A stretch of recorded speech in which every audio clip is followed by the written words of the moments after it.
And welcome back to Coast. George Norrie back with Jim Kwik. Jim, what is the brain animal code that you developed? So this is fun. People can find out more information at mybrainanimal.com. It's a free quiz and assessment we put together. It only takes 4 minutes to go through it.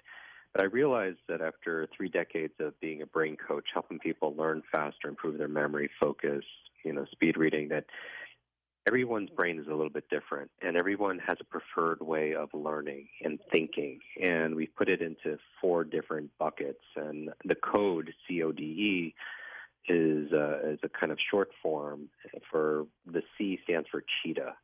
And maybe listeners could kind of think which ones they are. Cheetahs think and act at lightning speed. They thrive in fast-paced environments. They love to adapt and make quick decisions. They have very strong intuition. So fast-acting cheetahs. The O in code are your owls, and these are your logical owls. They are deep thinkers. They are meticulous, with information, consider things, different angles before making a decision. They prefer structure, logic. They value knowledge and wisdom. The D are your dolphins, and these are your creative visionaries.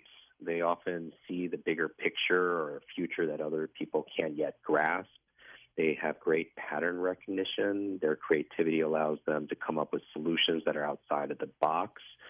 And E are your elephants, and they are the heart of any team. They have a keen sense of empathy that allows them to understand and collaborate with groups of individuals. They often serve as the glue holding a team together. So once you understand which one you are, then it's kind of like how there's personalized medicine based on your genetics or personalized nutrition based on your unique microbiome. This is kind of like a personalized learning track. So when people they take our quiz at mybrainanimal.com, then we give you a detailed report based on your animal brain type on how you could read faster, on how you could remember names, on how you could focus or give speeches without notes, and how you can even lead. And, you could have your family go through it. Many companies have their teams go through it, something we normally charge for, but we're making it available to listeners at mybrainanimal.com. Oh, great. Thank you. And what are some of the techniques to improve memory? Yeah, well, it depends which area of memory you like to improve. I mean, we could... what are our choices? Yeah, well, I mean, when people ask me, they like to have a better memory, it's the equivalent of someone asking somebody they like to be better at sports, like what sport specifically. How about names and faces? Would that be helpful for people? Sure. Yeah, I think, yeah. So, I always tell people to remember your mom, M-O-M. The M is, well, before I say it, let's say that there was a suitcase of $1 million cash for you or your favorite charity, tax-free, if you just remember the name of the next person you meet. Who's gonna remember it? Everyone's gonna remember that person's name, right? So the M in mom stands for motivation. It had nothing to do with our ability to remember. If people say they can't remember names, that's not true. A lot of people, you don't remember all names, but you don't forget all names. And usually it's because you're motivated. Maybe that person could be good for your work, or you're attracted to that person, whatever. Without a reason, you won't get the results. So something simple like asking yourself, why do I want to remember the person's name, can help you to remember it better, because it goes from your head to your heart. Because we're not logical, we are biological. And then we add emotion into it, we're more likely to remember it. The O in mom is observation. It's been my observation that people aren't forgetting the name. They're just not hearing it because they're not paying attention. Even if you take a word like listen and you write it down, or you imagine the word listen and scramble the letters, it also spells another word perfectly. It spells the word silent. And a lot of people, when they're meeting somebody, they're not hearing the name because what are they doing? They're thinking about what they're gonna say or how they're gonna respond. And so, I think it's very important to be present with the person. And finally, the last M in mom are the methods. And that's what we have. The largest chapter in Limitless Expanded Edition is the chapter on memory. And there are many ways you can improve your memory. Even something simple like the brain foods we talked about. If you want an easy, quick tip, have you ever gone to the store to buy one thing, George, and you come back with a bag full of things, except for that one thing that you went to the store And for. sometimes you forget the one thing you went to the store for. You get everything else. Exactly. So, like, if we go back to the brain foods, we could do something fun and use our body as a filing system. So, in your imagination, imagine going from top of your head to your bottom. On the top of the head, you're using avocados as a scalp conditioner, right? Imagine going down your body. The second place is your nose. Imagine blueberries coming out of your nose. What does that feel like? What does that smell like?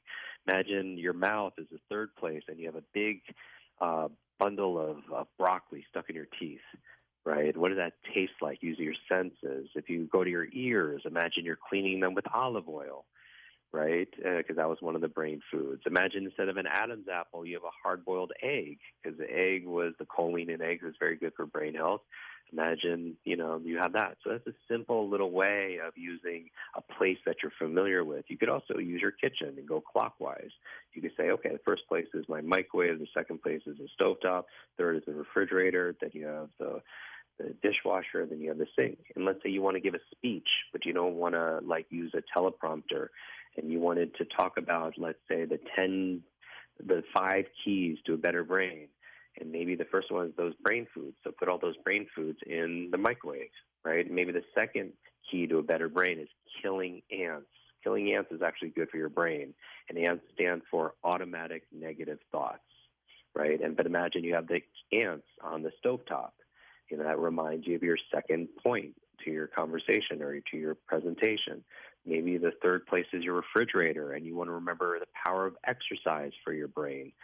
As the body moves, your brain grows. So you open up the refrigerator, and inside is your personal trainer, and they make you lift weights or do some push-ups or whatever. And it's a simple way to use your environment that you're familiar with inside your mind's eye to be able to put the things that are important for you to be able to remember. And simple strategy. But I use this with Hollywood actors, teaching them how to memorize scripts. I train a lot of the top TED speakers to memorize their points in their presentation. But when you understand how your memory works, you can work your memory. And there's no such thing as a good or bad memory. There's a trained memory and an untrained memory. How would you categorize people like President Biden versus Donald Trump or somebody else in terms of memory adjustment? Everybody could benefit from a better memory. Even going back, I remember years ago, I was sitting at a fundraiser. It was 2,000 people, and I was the first to sit down at my assigned table. And shortly afterwards, Forrest Whitaker, the Oscar winner actor. Great actor. Yes. Next to him sits Sir Richard Branson, and then Ashton Kutcher. And, a few minutes later, President Clinton sits right next to me.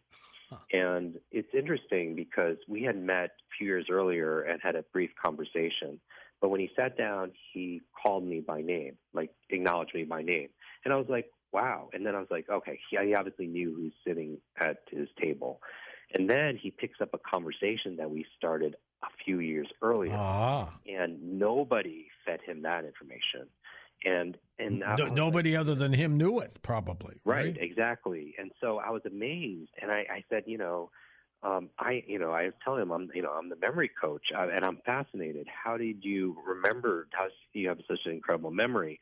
And he tells me the story about his grandfather in Arkansas, and in the living room, the grandfather would tell stories to the children, but afterwards he would ask each and every one of them questions to see and quiz them to see if they're paying attention and training their attention and their memory. And while he's explaining this to me, I just felt this kind of unnerving, he's really paying attention to me. I don't know if you've ever been with somebody and they're fully present with you, and they're much more important people at that table, and then that room than me. Mm-hmm. I felt like I was the only one in that ballroom. And I realized, and politics aside, that his incredible charisma and his ability to connect, with and communicate, and his incredible presence and his incredible memory, that his incredible memory and his powerful presence came from being powerfully present. that his incredible memory and his powerful presence came from him being powerfully present. And I feel like we could all do that, right? We could all be more present with the people around us, with the people Sure. we work with. But a lot of times when we're with people, people are looking over your shoulder, seeing who else is there and thinking about what they need to, and all of that. But I really do believe focus and attention and memory are muscles, and it's use it or lose it. And the more you use it, the better it gets. And I think that's critical for all of us, regardless of, our station. Let's go to the phones west of the Rockies. Wayne in Tacoma, Washington, to get us started. Hey, Wayne. Good evening, gentlemen, Sir George and Jim. A comment and then a question. Comments about President Kennedy and his ability to read 2 books a day while he was in office. Many people wonder how he did that. And he was a proponent of speed reading, encouraging his staff to take these lessons. And it was suggested in an interview that he had a reading speed of about 1,200 words per minute. Now, years later, I took a speed reading course. Actually, I was in college, and I was having a terrible time in Bible college trying to get through all the different Bible courses and that, and psychology, spending 3 hours a day and getting almost nothing out of it. And I found out that there was a speed reading course in a city nearby, so I was taking that at nighttime too. And within 3 weeks of starting this course, I was able to go through all of my books within 15 minutes each book, and I was getting like 95% of the information out of the books. And this speed reading course at that time was called Evelyn Wood Reading Dynamics. I remember that. Any longer around, but boy, it was dynamite, and it really helped me out a lot. And I'm wondering, the question is, are there any courses like this? I know, there are memory courses. You're a memory coach, and I know Harry Lorraine. And what was Harry Lorraine's partner's name? I'm having a little trouble pulling that one up. Yeah. Do you recall? I don't know who his partner is. Otherwise, I would definitely be able to remember it. But to answer your question, we have the most popular speed reading course in the world. We have students in 195 nations. I would offer it as a gift. If people go to my name, Jim Kwik, Kwik, jimkwik.com/more, there is an offer there where you could get a 1-hour masterclass on how to double your reading speed with better comprehension. If you happen to be on Instagram, I'll put that link there now, and you could access it in my profile.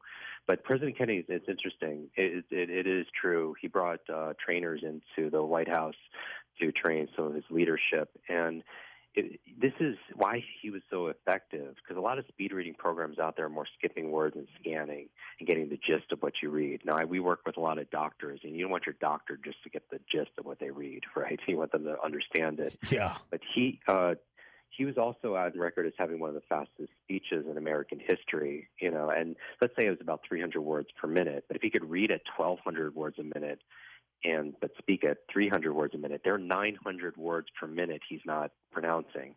And that's something called subvocalization. You ever notice, Wayne, when you're reading something, you hear that inner voice inside your head reading along with you? Hopefully it's your own voice. It's not like somebody else's voice inside your head. The reason why is because some people associate that in order for them to read, they have to say the words to themselves. And that means your reading speed is limited to your talking speed, not your thinking speed. And so we know that with President Kennedy, like if he could talk at 300 words a minute but read at 1,200, he was said to have read 6 newspapers every morning with 1 cup of coffee. For a lot of people, it's the opposite. They need like 6 cups of coffee to get through 1 newspaper, right? But the question becomes, do you have to say the word in order to understand them?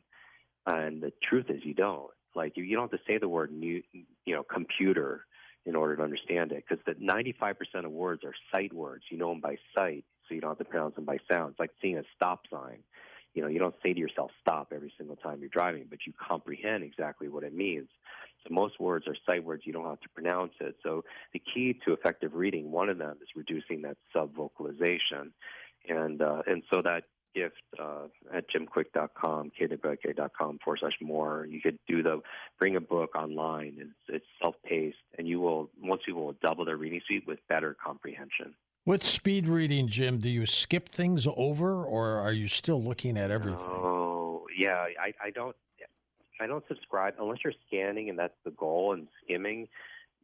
For me, again, we work with attorneys and financial advisors, medical professionals. You don't want them to just You don't want to miss a paragraph. That's important. Not at all. I mean, one of the things you could do to help you read faster is using a visual pacer.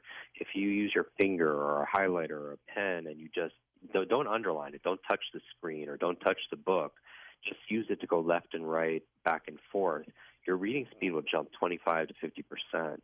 It's using a visual aid, a visual pacer. And it's interesting. Children naturally use their finger to help them read, to help them to focus. But there's a connection. Just like your sense of smell and taste are so closely linked. When you're sick, you can't, things don't taste the same. So is your sense of sight and your sense of touch. So people using their finger, just underlining, not skipping anything, not doing any fancy S forms or Z forms, just going left to right on the margins. They'll read 25 to 50% faster with better focus, and that focus will give them better comprehension because your eyes are attracted to motion. And so I challenge people to do it. Set your phone on for 60 seconds, read something for 60 seconds, count the number of lines, and then pick up where you left off using your finger, just underlining the sentences. And for 60 seconds, count the number of lines. Most people, that second number will be 25, 50% higher. That's dramatic. So simple. Yeah, absolutely. Leaders are readers. If people have seen pictures of me with Elon or Oprah, people always want to know how we bonded. We bonded over books, right? If somebody has decades of experience and they put it into a book and you can sit down and read that book in a few days, you can download decades into days. And that's the biggest advantage for any of us at the same time. Did your brain heal 100%? I've had 3 brain injuries, before age 12. I put myself on a very specific protocol, which involved everything from the brain foods I mentioned to you to certain exercises, physical exercises that are motor coordinations, because as your body moves, your brain grooves. Even something simple like learning how to juggle. There's a study done at Oxford saying jugglers actually have bigger brains. And so as you move your body, you create something called brain-derived neurotropic factors, BDNF, which is like fertilizer for your brain, neuroplasticity, neurogenesis. Also put myself on a very specific sleep protocol because, sleep issues could lead to brain issues also as well, stress management also, and then a series of hyperbaric chamber. Yeah. Most cities have pressurized oxygen tanks for healing, sending blood flow to that part of the brain that was damaged, where you don't have quite the same kind of circulation. And then certainly supplementation. In the book we talk about some of the, based on human studies, some of the most effective supplements to improve your focus, your memory, your mood, and mental energy. Is ginkgo biloba one of those? Ginkgo biloba is a wonderful supplement. It increases circulation, and which could help every part of your brain. Some of my favorites. I mean, the critical ones are like omega-3s, your DHAs. That's found. Yeah, they're in fish. important. Jim, we're going to take a quick break and come back and take final calls with you in a moment. And welcome back, Jim Kwik with us. And Jim, before we go to final calls, where do people get Limitless, the expanded edition? Yeah, it's a brand new. It's coming out in a couple weeks. It's at limitlessbook.com. It's limitlessbook.com, and when you pre-order it, they will get hundreds of dollars of brain training as my gift. We donate all the proceeds to charity to build schools for children and also Alzheimer's research in memory of my grandmother. Good for you. Back to the phones. Let's go to Steve in Albany, New York. Hello, Stephen. Hey, hello again, George. How are you, my friend? Not bad. Nice to hear from you. Good. I just want to tell 2 quick ones. And that is, imagine Glinda, the good witch of the north, smoking a cigarette and chewing gum and going, it's been with you all the time. All these things you see, they're all part of you, and all it had to do is you had to recognize them. And I move on to that, to part two, which is I had a problem reading. I'm going to get a little personal here really quick. But both my parents, I think, had Asperger's. And my father grabbed onto socialism, Marxism. And I heard initially somewhere in grade school about there was a philosopher who believed you don't hug or kiss your children until nighttime, and then that's only to give a peck on the head and never tell them that you love them. And that was Karl Marx. My father was a fanatical communist. Jeez. So my father treated me that way. And with that, I never got any words of encouragement. I've never got any direction. And they didn't try to raise me. They just complained a lot. It wasn't until I was 27 and I was in college when a teacher pulled me aside. He pulled me out in the hallway and said, "I want to talk to you." And I was panicking. And she says, "You can't read, can you?" And she finally coaxed it out of me that I couldn't read. And she says, "In the next half semester, I'm going to be teaching a speed reading course. I want to see your name on the top of the list."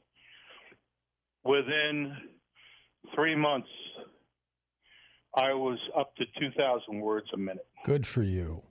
Wow. And I can read a whole book in about 3 hours. I once did a book report for a neighbor who was panicking. She goes, "I haven't read the book." I said, "Give me the book."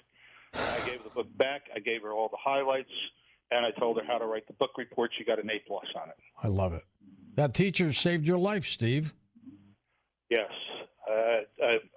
When I hear somebody tell me that there's a teacher that teaches reading, I just want to give them a hug. Yeah. Good for you, Steve. It changed my life immediately. I love that. Great story, Stephen. Thank you. It's like Go that Wizard ahead, of Oz, Belinda quote, that just, "You've always had the power, my dear. You just had to learn it for yourself." And I love that. Thanks for sharing. How many people like Steve are not encouraged by their parents?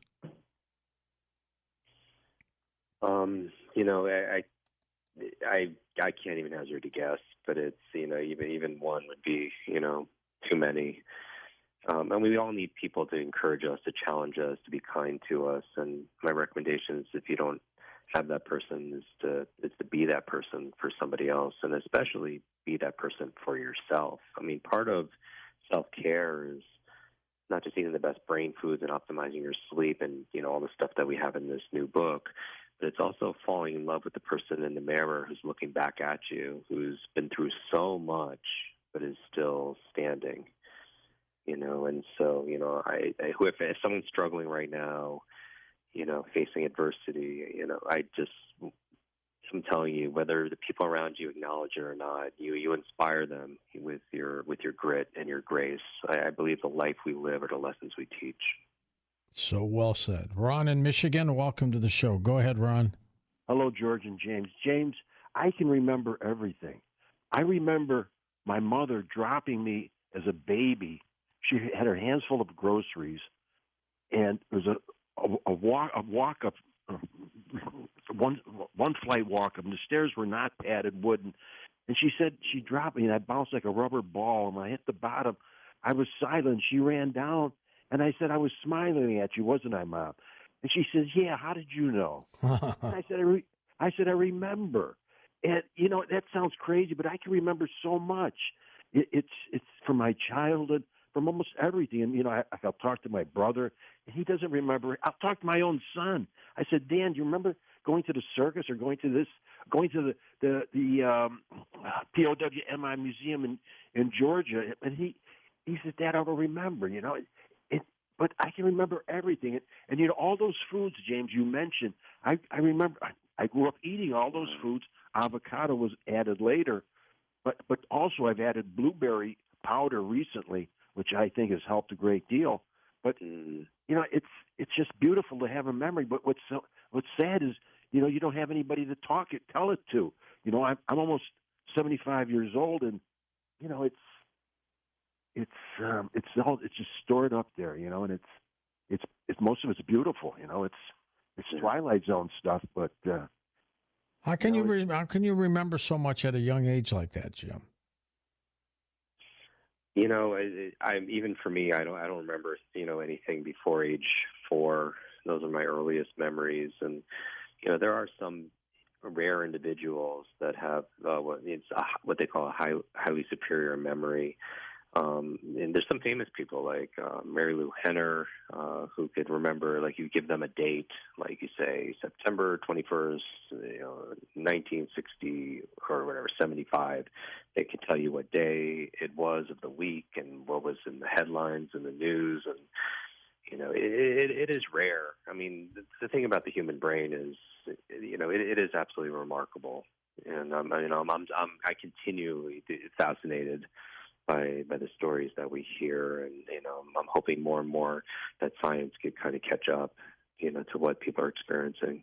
I remember at 18 months when my mother was going to the hospital to have my sister.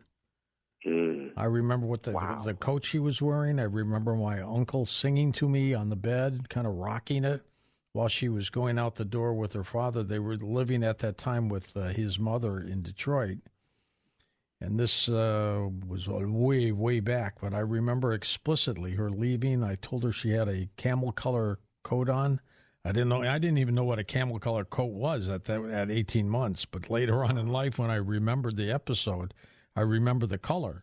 And she said, "Oh my God, Georgie, you remember all that?" And I said, "Yeah." And I said, "You went out the front door with Dad right behind you, and you kind of rushed out, and my Uncle Karam, who was my dad's twin brother, they've both since passed on, was rocking me on the bed singing while I was looking at you leaving."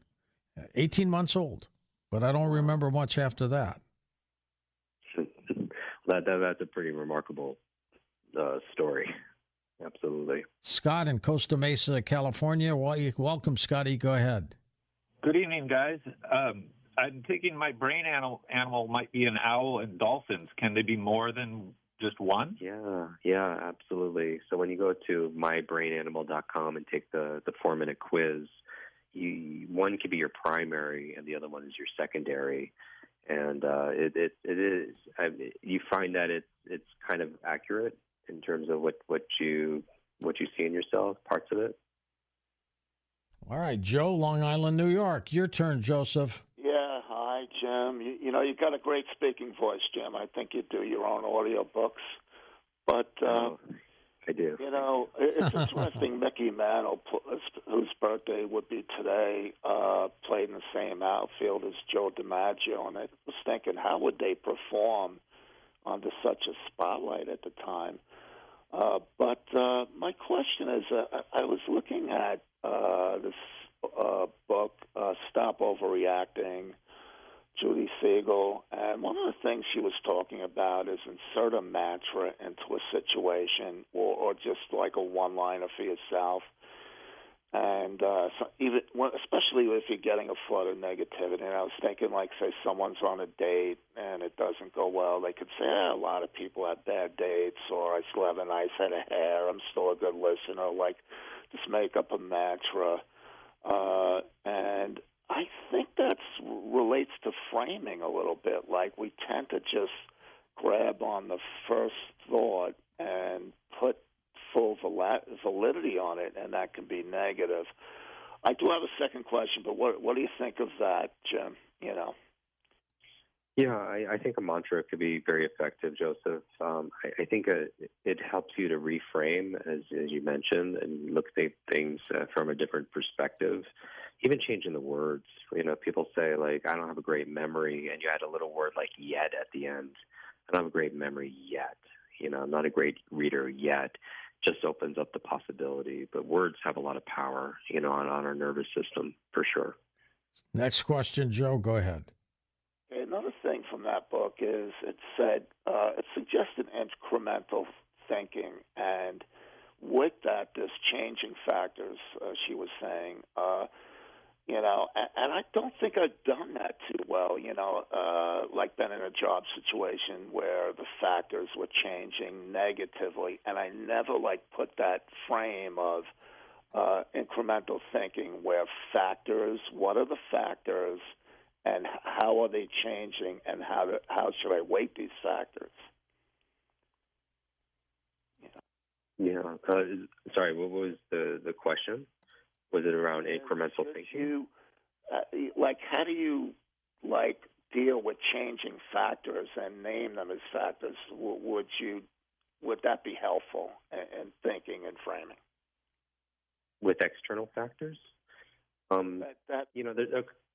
There's a quote in my book that says, life is the letter C between the letters B and D, where B is birth, D is death, life C is choice. And it's interesting that we always have a choice, that our lives are the sum total of all the choices we've made up to this point, right? Where are we going to live? What are we going to do? Who are we going to spend time with? What are we going to eat? All of that. And I believe that these difficult times, talking about the framing and, thinking, that these difficult times can distract us, these difficult times can diminish us, or these difficult times, they can develop us. But ultimately, we make a choice.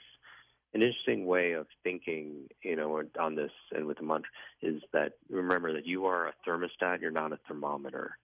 Like if you think about the functionality of a thermometer, it just reacts to the environment. Whatever the environment gives it, it reacts to it. And sometimes we are, as human beings, we react like a thermometer. We react to the economy, we react to politics, we react to how people treat us. But the truly happy people have more of an agency where they identify with the thermostat. The thermostat doesn't react to the environment. It gauges, it knows the temperature. But what does the thermostat do? It sets a goal or a vision or a temperature. And what happens to the environment? The environment instead reacts to the thermostat. And I feel a big part of what we're here for right now is so many people, we shrink what's possible to fit our minds when we could be instead expanding our minds to fit all that's really possible. But you're right, it does start with our thinking, and controlling more of our thoughts and not letting our thoughts control us. Let's go to Robert in New York. Robert, go ahead, sir. Always a pleasure to speak to you, George, and your wonderful guest. Thank you, Robert. One of the top excellent guests you've had, and I'm privileged to speak to you both. Three things real quick. I recall going to the inauguration of President Clinton, and several years later meeting him again, and even beyond outside Washington, but still he remembered me after all several years, and that was quite an acknowledgement of his tremendous memory and his interpersonal capabilities with people. And the other thing is, there's a couple more. One was how does electromagnetic factors enter into the brains of geniuses like Tesla and Edison, and do they have any common denominators between their brain chemistry? And let's go with that first, Robert, before the clock gets us. What do you think of that, Jim? I heard electromagnetic factors. People who are truly geniuses, like Nikola Tesla and people like that. And Edison. Yeah, I still believe genius is less born and is more built. Our physiology, our genetics play maybe a third in the role, but 2/3 is more in our control. But having early influence, certainly, with our environment, whether it's parents or family, how we're nurtured and also nature. It's a combination thereof. But I also know that these individuals ask different questions. And what I mean by that is we have 60,000 thoughts a day, and a lot of them come in the form of questions. And questions are the answer. If you ask a new question, you get a new answer. You ask a question no one's ever asked before, you're going to get answers no one's ever gotten before. And sometimes a lot of the advancements and innovation come from people outside the industry, because it takes somebody from the outside to look in that doesn't have the same limiting beliefs and have the same kind of education and blind spots and cognitive biases to look in, like someone like an Elon, to look in the automotive industry and say, hey, if I was going to create a car with today's technology, how would I go about doing it? Interesting. Jim, thank you for being on the program. Let's not let 8 years go by this time, all right? Limitless, expanded edition. We shall be back as we talk about hauntings next.